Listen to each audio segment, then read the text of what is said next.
Segundo a organização do seminário da NR35, um dos maiores desafios enfrentados para reverter o quadro de acidentes de trabalho em altura é a barreira cultural, pois tanto empresas como profissionais consideram normal prestar serviço sem a utilização de equipamentos de proteção, como por exemplo o cinto de segurança.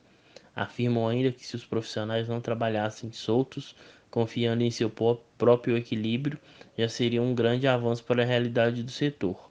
Outro desafio apontado é a falta de inspeção por parte do Ministério do Trabalho, que atua com poucos fiscais, e pela vigilância sanitária, que direciona seu serviço a outros agravos, à saúde, e resiste em fiscalizar a saúde do trabalhador.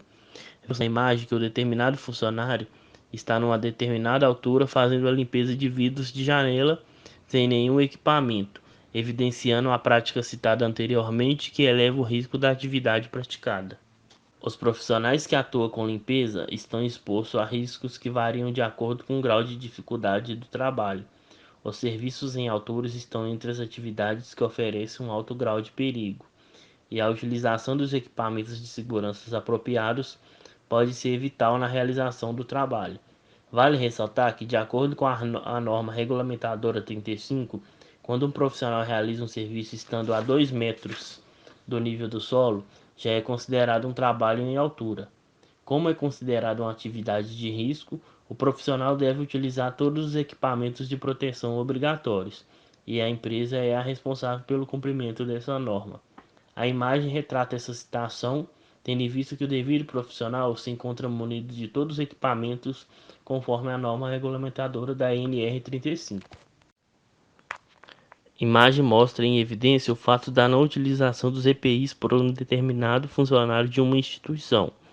A outra já mostra o profissional executando a mesma atividade, mas já com todos os equipamentos devido a ser utilizado nessa situação. Um simples ato que pode acarretar, no caso, um possível tombo, é ajudar o mesmo a não ter nenhuma fratura, tendo em vista que ele está equipado, e diminuindo o risco de trauma em uma possível queda. Um plano de controle e combate a incêndios, vistoria rigorosa e treinamento regular são alguns procedimentos que podem auxiliar as instituições de saúde na prevenção eficiente e no rápido combate a um princípio de incêndio. Conforme vemos na imagem, provavelmente o devido incêndio foi ocasionado por falha operacional, no qual fez que a edificação fosse completamente tomada por fogo.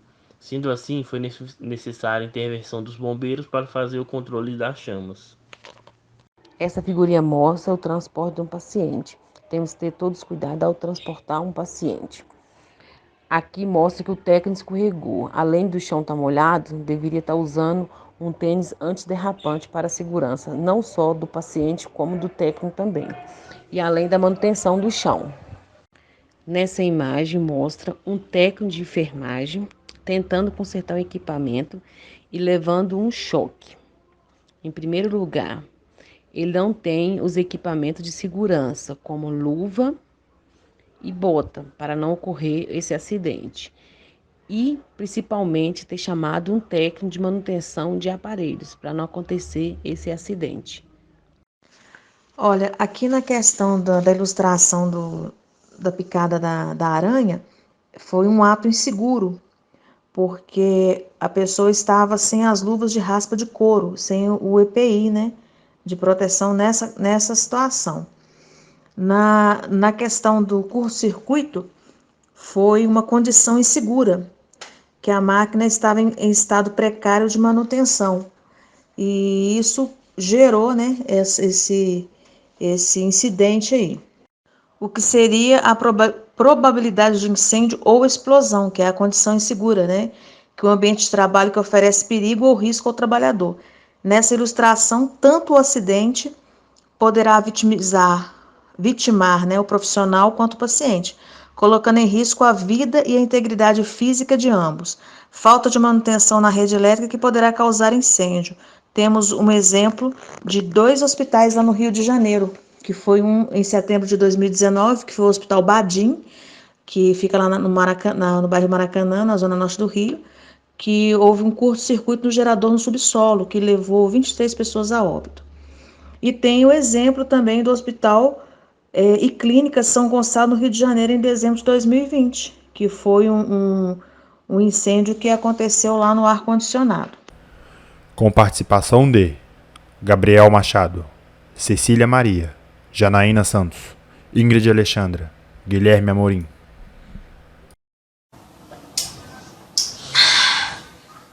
Now the world don't move to the beat of just one drum. What might be right for you